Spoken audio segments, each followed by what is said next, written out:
Hello friends, कैसे हैं आप सब। उम्मीद करता हूं आप सब बहुत अच्छे होंगे। और आज जो हम पढ़ने वाले हैं वो एनपीओ की क्लास नंबर 2 आज हम अपनी कवर करेंगे। क्लास नंबर 2 में आज हम छोटी छोटी कैलकुलेशंस के बारे में बात करेंगे जो बहुत इंपॉर्टेंट रोल प्ले करती हैं एनपीओ चैप्टर में। अगर ये आपको कैलकुलेशंस आती हैं तो आपके एग्जाम में बहुत आपको बेनिफिट मिलने वाला है। मैं 100% आपको श्योरिटी देता हूं कि इस टॉपिक से आपको क्वेश्चन 100% मिलने वाला है एनपीओ से आपके एग्जाम में, क्योंकि यहां से क्वेश्चन हमारा छोटे लेवल का तो बनता ही है, मतलब कम मार्क्स का तो बनेगा ही बनेगा। और अगर फुल फ्लैज क्वेश्चन आया तो ये कैलकुलेशन तो आपको क्वेश्चन में आनी ही आनी है। तो ये तो बिल्कुल आप गलती ना कर दें कि इस टॉपिक को आप छोड़ दें। जी हाँ, मैं बात कर रहा हूं सब्सक्रिप्शन की कैलकुलेशन के बारे में। करंट ईयर के सब्सक्रिप्शन की कैलकुलेशन कैसे करेंगे। क्लास नंबर 1 में मैंने सब्सक्रिप्शन के बारे में डिस्कस किया था कि सब्सक्रिप्शन क्या होता है, सब्सक्रिप्शन कौन देता है। मैं थोड़ा सा दोबारा से फिर से डिस्कस कर देता हूं। जो लोग चैनल पर नए हैं वो लोग पहले क्लास 1 देखें, उसके बाद क्लास 2 आप लोग देख सकते हैं। चलिए जी, सब्सक्रिप्शन क्या होता है। सब्सक्रिप्शन को हिंदी में बोला जाता है चंदा। क्या बोला जाता है? चंदा। और सब्सक्रिप्शन क्लब के या एनजीओ या जो एनपीओ है उसके जो मेंबर्स हैं वो पे करते हैं क्लब को, सोसाइटी को, उस एसोसिएशन को, ताकि उनके उस चंदे से क्लब काम कर सके, सोशल वेलफेयर कर सके। यही तो हम चैप्टर पढ़ रहे थे क्लास 1 में। तो आज हम उस चंदे की, उस सब्सक्रिप्शन की कैलकुलेशन करने वाले हैं। ठीक है जी, चलिए जी, without wasting our time let's move on to the practical question. चलिए सर, आ जाइए क्वेश्चन पर। क्या कहता है? कहता है sir, following is the information relating to subscription of Savera club for the year ended 31 मार्च 2016। 31 मार्च 2016 के ईयर एंड पर सब्सक्रिप्शन जो रिलेट कर रही है इंफॉर्मेशन, वो सारी इंफॉर्मेशन आपको दे रहा है। किसकी दे रहा है सर? सवेरा क्लब की। किसकी दे रहा है? सवेरा क्लब। सवेरा क्लब एक एनपीओ है और वो सब्सक्रिप्शन से रिलेटेड इंफॉर्मेशन आपको प्रोवाइड कर रहा है। चलिए जी, क्या क्या इंफॉर्मेशन प्रोवाइड कर रहा है देखते हैं जी। आ जाइए, क्या कहता है? पहला फर्स्ट पॉइंट कहता है subscription received during the year. क्या कह रहा है? Subscription received during the year 2015-16 कितने रुपए मिला है? 70,000। कितना अमाउंट मिला है? 70,000। ये मिला है आपको। देखिए, जो भी आपको अमाउंट मिलेगा इसका मतलब ये थोड़ी है वो करंट ईयर की आपकी इनकम हो गई, जरूरी थोड़ी है। आपको वो फाइंड आउट करना पड़ेगा करंट ईयर की इनकम कौन सी बनेगी। चलिए जी, सब्सक्रिप्शन मिला आपको 70,000 है, बट इसका मतलब ये नहीं है कि करंट ईयर से रिलेटेड ही 70,000 है। ये कैलकुलेट करने के बाद हमें पता चलेगा करंट ईयर की इनकम कितनी बनती है सब्सक्रिप्शन के थ्रू। पॉइंट नंबर टू क्या कहता है? पॉइंट नंबर 2 कहता है subscription outstanding on 31 March 2015 rupees 70,000, 17,000 रुपए। आउटस्टैंडिंग सब्सक्रिप्शन बताया इसने 31 मार्च 2015 को। क्या मतलब होता है सर? नहीं पता, अभी थोड़ी देर बाद समझेंगे। Subscription received in advance on 31 March 2015 3,250 advance में सब्सक्रिप्शन मिल गया। सब्सक्रिप्शन रिसीव्ड इन एडवांस 31 मार्च 2016 को, एडवांस में ही मिला लेकिन 31 मार्च 2016 की बात करता है। और वो कब, कितने रुपए में है सर? 4,670 रुपए। Got it. उसके बाद कहता है सब्सक्रिप्शन आउटस्टैंडिंग ऑन 31 मार्च 2016, 31 मार्च 2016 को सब्सक्रिप्शन आउटस्टैंडिंग है। कितना? 11,250। कितना अमाउंट है? 11,250 रुपए। आपसे कहता है सर, आपसे डिमांड क्या करता है? कहता है सब्सक्रिप्शन बताइए हमें कि इनकम एंड एक्सपेंडिचर अकाउंट में सब्सक्रिप्शन कितना आएगा, और ओपनिंग बैलेंस शीट और क्लोजिंग बैलेंस शीट बना करके दिखाइए क्वेश्चन में। मैं आपसे एक क्वेश्चन पूछता हूं, सब्सक्रिप्शन क्लब की इनकम है या एक्सपेंस है? आप कहेंगे सर मेंबर पे करते हैं क्लब को, तो क्लब की तो इनकम है। इनकम है तो ये इनकम एंड एक्सपेंडिचर में जानी चाहिए। हाँ जी, जानी चाहिए। लेकिन ना तो प्रीवियस ईयर की इनकम जाएगी इनकम एंड एक्सपेंडिचर में, ना ही नेक्स्ट ईयर से रिलेटेड इनकम जाएगी इनकम एंड एक्सपेंडिचर में। सिर्फ और सिर्फ करंट ईयर से रिलेटेड, सिर्फ और सिर्फ करंट ईयर से रिलेटेड ही इनकम को हम शो करेंगे इनकम एंड एक्सपेंडिचर अकाउंट में, just like profit and loss account. Okay, चलिए जी, यहां पर बहुत सारी डेट्स हैं, उन डेट्स का में कंफ्यूजन हो सकती है। तो यहां पर चलिए हम एक काम करते हैं, यहां पर एक छोटा सा हम यहां पर एक डायग्राम बना लें। ये हमने एक छोटा सा डायग्राम बना लिया है अपना। यहां पर डेट मेंशन कर लेते हैं। सर ये डेट है मेरी 31 मार्च 2015 और ये मेरी डेट है 31 मार्च 2016। यही तो डेट है। ठीक है जी, अब इसमें इंफॉर्मेशन पुट कर लेते हैं हमें, जो जो इंफॉर्मेशन हमें पता है। ठीक है जी, चलिए सर इंफॉर्मेशन देखते हैं। इंफॉर्मेशन देखते हैं सर। सबसे पहले इसने कहा था कि सब्सक्रिप्शन मिला है 2015-16 के दौरान, कितने रुपए, 70,000। ये तो 2015-16 के दौरान है ना, तो ये तो बीच की बात हुई, इसे छोड़ देते हैं। सब्सक्रिप्शन आउटस्टैंडिंग है 31 मार्च 2015 को, 31 मार्च 2015 को आउटस्टैंडिंग है। तो आउटस्टैंडिंग सब्सक्रिप्शन कौन से डेट की है? आप कहेंगे सर इस वाली डेट की है। आउटस्टैंडिंग सब्सक्रिप्शन यहां पर है 17,000 रुपए। ओके, उसके बाद अगली इंफॉर्मेशन पर आ जाइए। सब्सक्रिप्शन रिसीव्ड इन एडवांस 31 मार्च 2015, कितने रुपए? 3,250 रुपए। 31 मार्च 2015 की बात कर रहा है जी, तो ये यहीं की तो बात कर रहा है, इस पॉइंट की। तो यहां पर मैं एडवांस सब्सक्रिप्शन लिख लेता हूं, यहां पर एडवांस सब्सक्रिप्शन लिख लेते हैं 3,250 रुपए। यहां तक समझ में आ गया।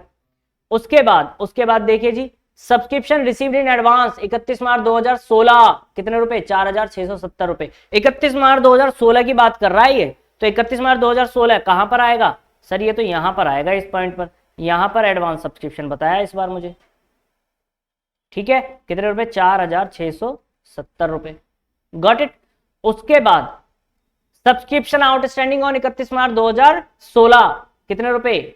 11,250 रुपए। ये 31 मार्च 2016 की बात कर रहा है, तो इसकी बात कर रहा है। यहां पर आउटस्टैंडिंग सब्सक्रिप्शन है, यहां पर आउटस्टैंडिंग सब्सक्रिप्शन है 11,250 रुपए। यहां तक समझ में आया? मैंने जो जो डेट्स के हिसाब से जो क्वेश्चन में मुझे गिवन था वो मैंने पुट कर दिया है। साल के दौरान, यानी कि इस करंट ईयर में, ये मेरा यहां से यहां तक करंट ईयर ही तो बनेगा। इससे पहले वाला मेरा बन जाएगा प्रीवियस ईयर, और इसके बाद वाला मेरा बन जाएगा नेक्स्ट ईयर, ठीक है जी। तो इस साल के दौरान में मुझे जो सब्सक्रिप्शन मिला है सर, वो मिला है मुझे 70,000।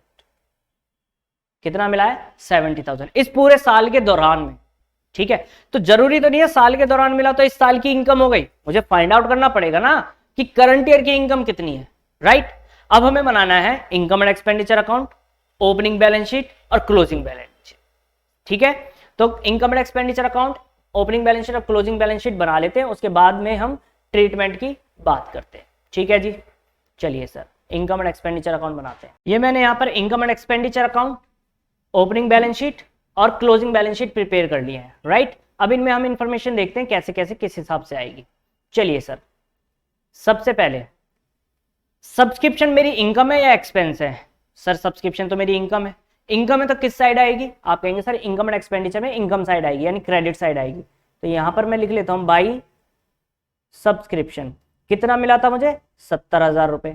मैंने इनर कॉलम में लिखा। इनर कॉलम में क्यों लिखा? क्योंकि इसमें अभी हमारे करंट ईयर की जो कैलकुलेशन है वो होनी है, मतलब हमें करंट ईयर की इनकम फाइंड आउट करनी है, कुछ कैलकुलेशंस होनी है। वो जो कैलकुलेशंस होनी है, उन कैलकुलेशंस को करने के लिए मैंने इसको इनर कॉलम में लिखा, फाइनल कॉलम में नहीं लिखा। समझ में आया? चलिए जी, अब एक एक करके इंफॉर्मेशन समझते हैं।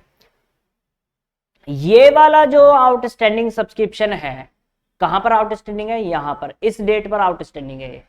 तो ये आउटस्टैंडिंग सब्सक्रिप्शन 31 मार्च 2015 का है। तो ये रिलेट कब करता है? कब मिलना चाहिए था? अरे बकाया ये 31 मार्च 2015 को हुआ है, तो मिलना कब चाहिए था? इससे पहले मिलना चाहिए था, इसके बाद मिलना चाहिए था। आप कहेंगे सर कैसी बात कर रहे हो, ये इसके पहले मिलना चाहिए था।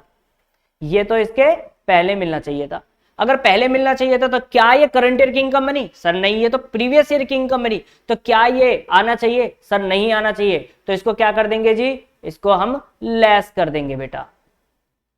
चलिए जी, आउटस्टैंडिंग ऑन 31 मार्च 2015, और कितने रुपए आउटस्टैंडिंग था? 17,000, राइट। और ये क्या होगा? लेस होगा। बात समझे कि नहीं समझे? सर समझ में आ गई। चलिए दोबारा से चलते हैं डायग्राम पर ही, डायग्राम पर चलते हैं दोबारा से।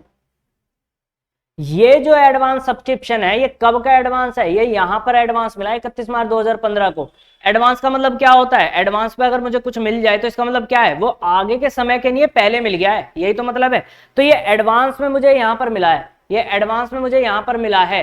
तो ये क्या इससे पहले के लिए है, इसके बाद के लिए? आप कहेंगे सर ये तो इसके बाद के लिए है। अगर यहां मिला है तो इसके बाद के लिए होगा, अगले समय के लिए होगा। और अगला समय तो मेरा क्या है? Current year. तो ये अगर करंट ईयर में फॉल कर रहा है तो क्या करंट ईयर की इनकम है? हाँ सर करंट ईयर की इनकम है। तो इसको क्या कर दिया जाएगा? इसको ऐड कर दिया जाएगा, राइट।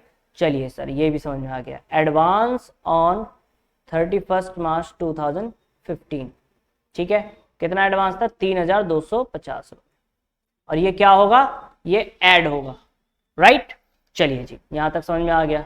उसके बाद ये वाला जो आउटस्टैंडिंग सब्सक्रिप्शन है, ये आउटस्टैंडिंग सब्सक्रिप्शन 31 मार्च 2016 की बात करता है। 31 मार्च 2016 को अगर आउटस्टैंडिंग है, बकाया है, तो ये इससे पहले की इनकम है या इसके बाद की इनकम है? अरे बकाया है तो इससे पहले की इनकम है, और इससे पहले की इनकम है तो ये तो करंट ईयर में फॉल कर रहा है, करंट ईयर में फॉल कर रहा है तो करंट ईयर की क्या बनेगी, इनकम बनेगी। तो इसको क्या कर देंगे, ऐड कर देंगे।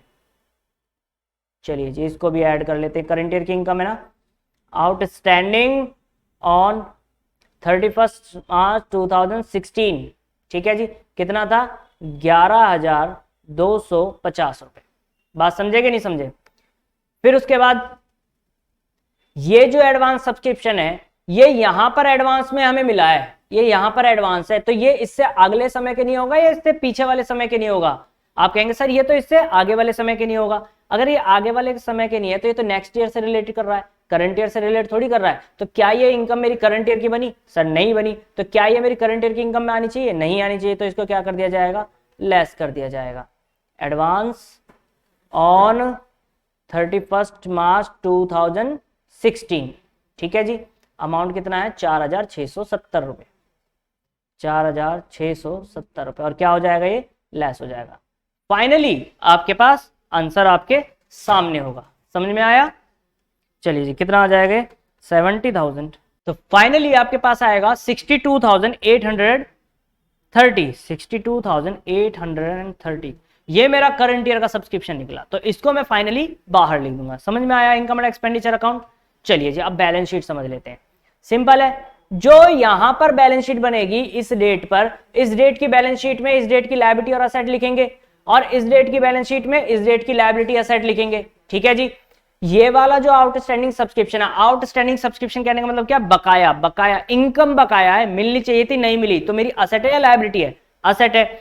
एडवांस में अगर आपको कोई इनकम मिल जाए तो उसके बदले आपको कुछ रिस्पॉन्सिबिलिटीज तो निभानी पड़ेंगी ना, तो वो आपकी लायबिलिटीज है, लायबिलिटी है तो लायबिलिटी में आएगी। चलिए सर, वैसे ही सिंपल यहां की भी हम बात करेंगे। तो आउटस्टैंडिंग सब्सक्रिप्शन मेरे लिए असेट है, और एडवांस सब्सक्रिप्शन जो मुझे मिला है वो मेरी लायबिलिटी है। कौन सी डेट की लायबिलिटी है, कौन सी डेट की एसेट है, डायग्राम से आपको इजीली समझ में आ जाएगा। चलिए जी, चलिए सर, ओपनिंग बैलेंस शीट की बात करते हैं पहले। तो ओपनिंग बैलेंस शीट में देखिए, ओपनिंग बैलेंस शीट में ये ओपनिंग वाले तो आएंगे सिर्फ आउटस्टैंडिंग सब्सक्रिप्शन और एडवांस सब्सक्रिप्शन। तो outstanding subscription opening balance sheet में असेट साइड आएंगे, ओपनिंग बैलेंस शीट में असेट साइड आएंगे, ठीक है जी। तो यहां लिख लेते हैं आउटस्टैंडिंग सब्सक्रिप्शन, और आउटस्टैंडिंग सब्सक्रिप्शन कितना था, 17,000 रुपए, ठीक है। और एडवांस सब्सक्रिप्शन लायबिलिटी है, तो लायबिलिटी में आ जाएगा एडवांस सब्सक्रिप्शन। एडवांस सब्सक्रिप्शन कितना था आपके पास, एडवांस सब्सक्रिप्शन था 3,250 रुपए, ठीक है जी।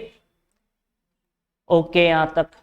उसके बाद क्लोजिंग बैलेंस शीट की बात करते हैं। आउटस्टैंडिंग सब्सक्रिप्शन 11,250 है, एडवांस सब्सक्रिप्शन 4,670 है। आउटस्टैंडिंग सब्सक्रिप्शन तो हमारी असेट है, तो असेट में लिख देते हैं आउटस्टैंडिंग सब्सक्रिप्शन, और ये है हमारे पास 11,250 रुपए। और एडवांस सब्सक्रिप्शन जो है हमारी लायबिलिटी है, तो एडवांस सब्सक्रिप्शन लिख लेते हैं हम हमारे पास 4,670 रुपए। ये आपका क्वेश्चन हो गया कंप्लीट। क्लियर हुआ नहीं हुआ, समझ में आया? क्लियर है जी।